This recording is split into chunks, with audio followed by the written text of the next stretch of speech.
Here's an interesting fact that I didn't know about Merle till later on in my married life. He homesteaded and he was born in the land now that is St. Joseph's Winery. Never been there, but it's on my bucket list.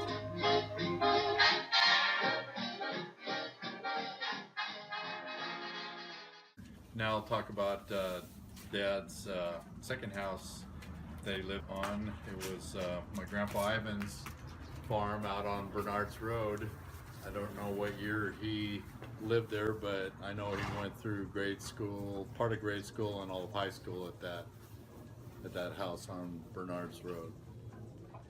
One of the things that Dad did there was he walked up and he walked to school both ways uphill in the snow. He told me that story 100 million times. Milked the cows all the time. That's kind of why he got off the farm. He didn't like doing that kind of stuff. Uh, he was a logger with my grandfather, but he did have a love for horses, and that came from my grandfather Ivan. And my dad had horses. He had one. The only one I remember is Peanuts, and that was down at the farm at by the Canby Ferry. And he always loved horses. My sister Karen had horses because he loved horses, so that was kind of cool. These are our horses. That's probably why I got horses. So now I'm going to talk about our first house down by the Canby Ferry. It's now home for the Monacuco Farms.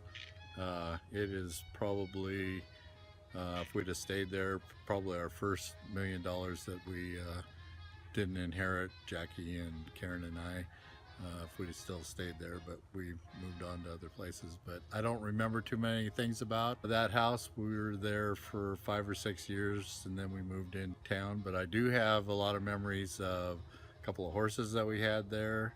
I do remember our neighbor, Lucille, that lived there, and that's just about all I remember from the Monacuco farm house. This was at 1176 Amrine Road. We moved into town. That was probably one of the funnest houses I grew up in because I made lifelong friends there. So did Karen and Jackie, especially me. I knew all the kids in the neighborhood, and we had a lot of fun growing up in that neighborhood, playing baseball and just a whole bunch of things. One of the things I remember is the Columbus Day storm. Happened in 1962. We were all involved in that. That was pretty scary. That's about all I remember. So now I'm going to talk about the Barlow House. The Barlow House, we moved in. Dad bought the land in 1967. Him and Mom built it. We moved in there when I was in the 8th grade, about 1968. I went to high school into that house, and then I kind of moved away, went to Florida.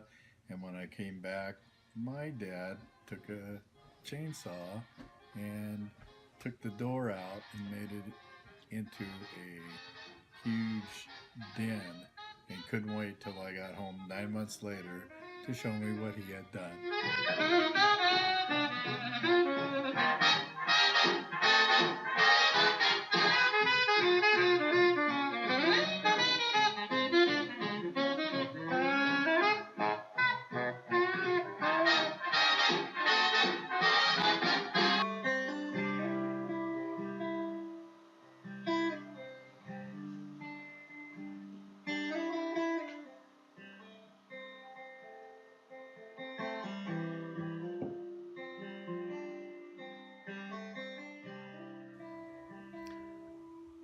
Merle loved Topo Hill for many years.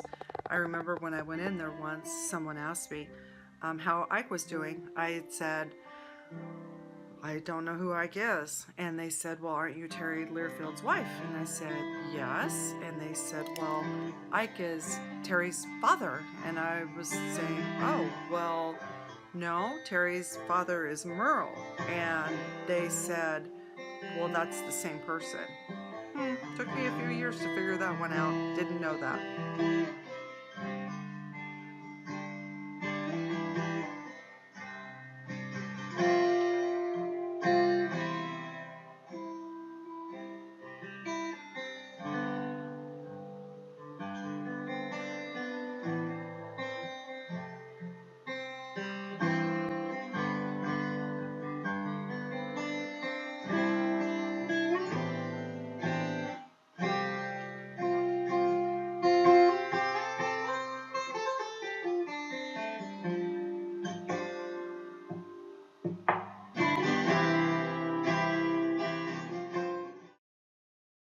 favorite memories with Grandpa is when 2 years ago I took him to the beach, and I went there to paint a shed, and we spent most of the time watching MASH, I think it was, and he told me a whole bunch of war stories and stuff like that, and his trips in the Navy and stuff like that. So that was really important to me, and that's probably my favorite memory with Grandpa.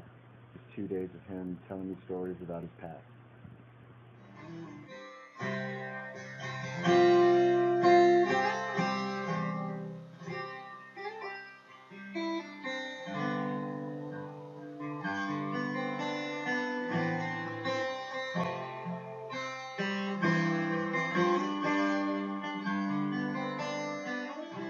What I will always remember about Grandpa the most were his elaborate stories.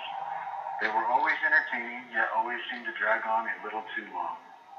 Or the way he said Molollar instead of Malala. I always got a laugh out of that one. I will also never forget Grandpa's amazing taste in beer, such as an ice cold Keystone.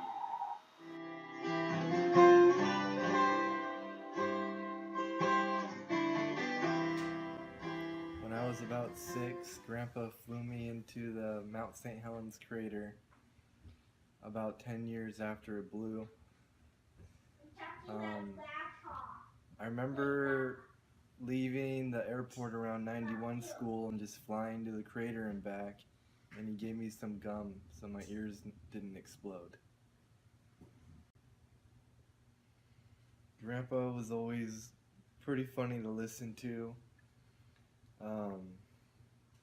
I just always remember him talking, telling stories, and as the older he got, the more we just look at each other and roll our eyes, and it was just funny to listen to because you never knew what he was gonna say, and you know he's told the story 100 times, but he was really good at only telling it once to me. I never had to hear it too many times.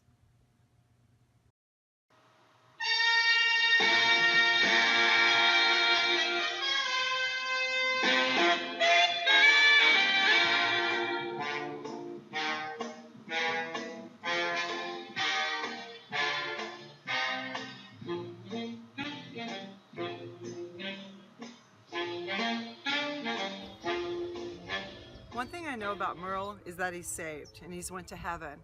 However, I have a true concern that he spent a lot of time banging on the pearly gates because he was a Duck fan and a Ford man.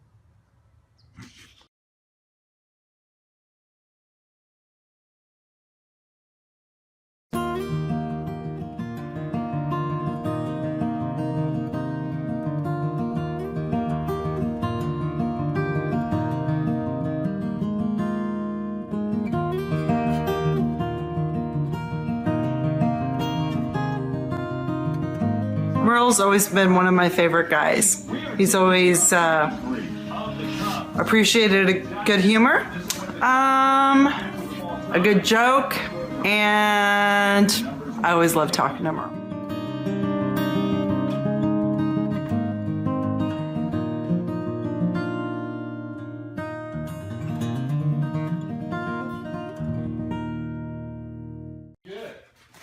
I love you, great grandpa. I love you, great grandpa Sleepy.